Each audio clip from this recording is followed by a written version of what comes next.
Hi, I'm Casey Kerr and welcome to the Oklahoma Bankers Association. October is National Cybersecurity Awareness Month, which segues nicely into material that our insurance specialist Judy Hanna would like to share with us today. Cyber liability is one of the biggest risks facing financial institutions nowadays.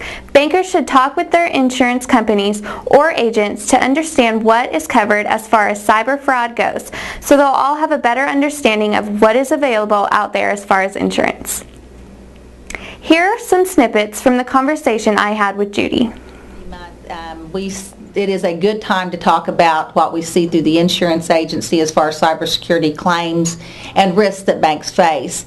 And the number one risk that they face is claims that are coming in that result from a customer's account having a wire transfer either through an email or a fax to the bank requesting a transfer. And even though these always look identical to these requests that have been received in the past from these customers, they're not from the customer.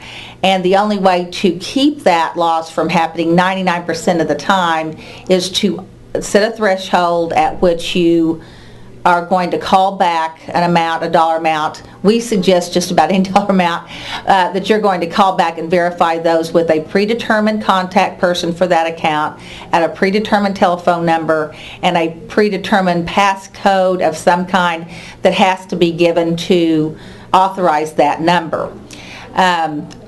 We have had a situation where that occurred, the callback occurred, and an email had gone to the contact person's boss from the fraudsters verifying that transfer, so that's the one time that has not been a fail-safe. In addition to that, almost all insurance policies require a callback, and if you don't do the callback, then you're not going to have any insurance coverage for that. So it's always important to do the callback, especially over your deductible.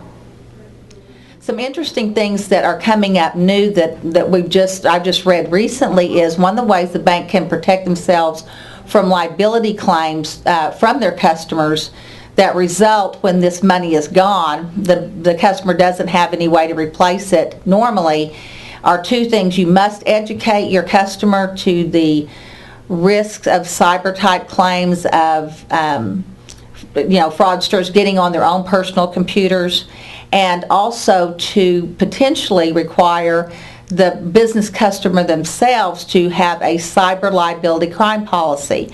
And the reason that helps a lot is because in most cases, not all, the bank's insurance policy only covers losses from the bank's own computer system and could exclude claims from anybody, any customer, any third party's computer, so the bank is without any coverage to protect them for even the defense of this matter.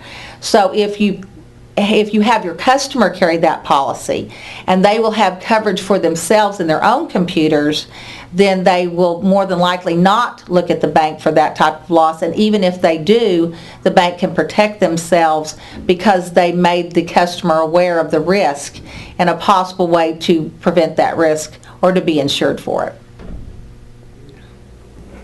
Thanks, Judy, for help keeping bankers informed what their options are insurance-wise when it comes to cyber fraud.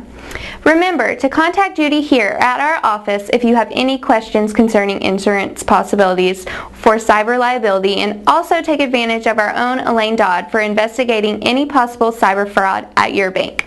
As always, I'm Casey Kerr with the Oklahoma Bankers Association, where we make bankers better.